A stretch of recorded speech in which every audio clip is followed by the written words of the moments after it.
You meet someone, and it feels different. The conversation flows. The tension is there. Something in you just opens up. You find yourself thinking about them on the drive home, replaying the conversation, wondering if they felt it too. But then they pull back. They go quiet. They're warm one day and distant the next. And no matter how much it hurts, you stay. Or worse, when it ends, you find someone else. And somehow they're exactly the same. Same dynamic, same hot and cold, same feeling of never quite being enough. This isn't bad luck. This isn't a coincidence. This is a pattern, and every pattern has an origin. Emotional unavailability doesn't mean someone is cruel. It doesn't mean they don't care about you.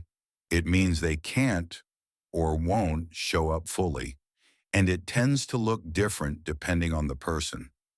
Some people are emotionally unavailable because they're still in love with someone else.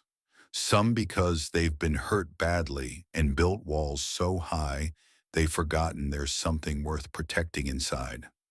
Some because they genuinely don't know how to access their own emotions. They were never taught. And some because they've learned somewhere along the way that vulnerability is dangerous, that needing someone is weakness, that closeness always leads to loss. Whatever the reason, the result is the same for you. You're in a relationship that asks everything of you and gives back just enough to keep you hoping. You know this person. Maybe you've dated several versions of them. The one who never talked about the future, not because they didn't have plans, but because including you in them felt like too much of a commitment. The one who went silent for days and came back like nothing happened, genuinely confused about why you were upset. The one who said, "I love you" in the good moments, but disappeared the second things got real. The one who was incredible on dates but unreachable in a crisis. And here's the part that makes it so hard to walk away. The inconsistency, the push and pull, the hot and cold, makes the attraction stronger, not weaker. And that's not a flaw in your character. That's biology. There's a reason for that. And it's not romantic. It's neurological. Your brain has a reward system built around dopamine, a chemical that drives motivation, craving, and pursuit. And here's the critical thing most people don't know. Dopamine isn't released when you get what you want. It's released in anticipation of getting it, in the chase, in the uncertainty. Research from neuroscientist Wolfram Schultz showed that when a reward is guaranteed, dopamine neurons fire predictably. But when a reward is unpredictable, sometimes it comes, sometimes it doesn't. Those same neurons fire at 2 to 3 times the normal rate. Your brain essentially goes into overdrive trying to figure out the pattern. It's the same mechanism behind slot machines. You don't get addicted because you always win. You get addicted because you might. And the near misses, the moments you almost got the connection you needed, are actually more activating than the wins themselves. Applied to love, when someone gives you attention inconsistently, your brain enters a constant seeking mode. You check your phone compulsively. You replay conversations looking for clues. You think about them when you should be sleeping. Their absence hurts more than their presence satisfies.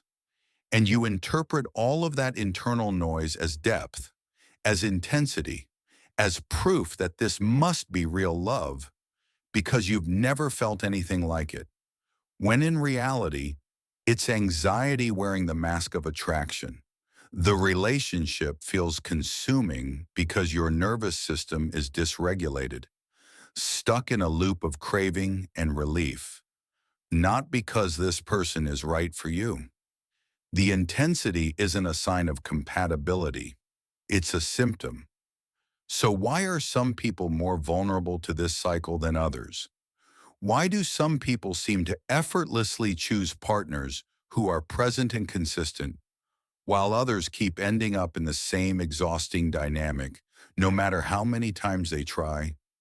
The answer almost always lives in the past, not necessarily in obvious trauma, not always in something dramatic you can point to, but in the emotional texture of the environment you grew up in. In the late 1950s, British psychologist John Bowlby began developing what would become one of the most influential theories in psychology, attachment theory. Bowlby argued that human beings are biologically wired to form deep emotional bonds with caregivers, and that the nature of those early bonds creates an internal working model, a blueprint, a set of unconscious expectations about what relationships feel like, what you have to do to keep someone close, and whether you are fundamentally worthy of love. If you grew up with a caregiver who was consistently warm and responsive, someone who showed up when you were scared, who validated your emotions, who made you feel like your needs mattered, you likely developed what's called a secure attachment style. Relationships feel relatively safe to you. You can be vulnerable without it feeling like a risk. You can let someone go without falling apart. But if you grew up with a caregiver who was inconsistent, sometimes loving and present, sometimes emotionally absent, sometimes critical or dismissive, your nervous system learned a very different set of lessons. It learned that love is something you have to earn, that attention is a limited resource you have to compete for. That closeness always comes with the threat of withdrawal. And so you developed a hyper-vigilant emotional radar, always scanning for signs of rejection, always trying to manage the other person's mood, always working to be enough. That radar doesn't turn off when you become an adult. It just finds new situations to apply itself to. So when you meet someone stable, someone who texts back, who says what they mean, who shows up consistently, your nervous system doesn't recognize it as love. It feels almost suspicious, too easy, like something must be wrong. But when you meet someone emotionally unavailable, your radar activates. The familiar tension is there, the uncertainty, the push and pull, the feeling that you have to work for their affection. And your brain says, this, this is what love feels like. Not because they're better for you, because they feel like home. Even if home was never entirely safe, recognizing the pattern is the first step. And it genuinely matters, and because you can't change what you can't see. But awareness alone doesn't rewire decades of conditioning. The insight helps. The behavior has to follow. So here's what actually moves the needle. The first thing is learning to pause the attraction. When you feel that intense pull towards someone who seems just out of reach, that magnetic, almost addictive feeling, don't act on it immediately. Stop, breathe, and ask yourself one question. Is this genuine connection, or is my nervous system recognizing something familiar? You don't need to answer it perfectly. You don't need to talk yourself out of the feeling. Just creating a moment of space between the emotion and the decision changes everything. Over time, that pause gets longer, and in that space, you start making different choices. The second thing is learning to sit with what feels boring. This one is harder than it sounds. Emotional availability. Someone who texts back, who is clear about their feelings, who doesn't play games, often feels underwhelming at first if you're not used to it. Your dopamine system, trained on unpredictability, doesn't fire the same way. There's no chase, no anxiety, no uncertainty to obsess over. And the absence of that noise can feel like the absence of chemistry. It isn't. What feels flat in the first few weeks can become the most profound sense of safety you've ever experienced if you give it enough time. The nervous system needs to learn that calm is not the same as boring, that consistency is not the same as complacency, that a relationship where you don't feel like you're constantly auditioning is not a relationship without passion. It's a relationship without fear. The third thing is resisting the urge to immediately start something new after a relationship ends. The space between relationships is uncomfortable. It's supposed to be, but it's also where some of the most important work happens. When you're alone, really alone, not distracting yourself with situationships or talking stages, you start to feel the patterns more clearly. You notice what you reach for when you're anxious. You learn what it actually feels like to regulate your own emotions without using another person to do it for you. That capacity, the ability to be your own source of stability, is what makes secure relationships possible.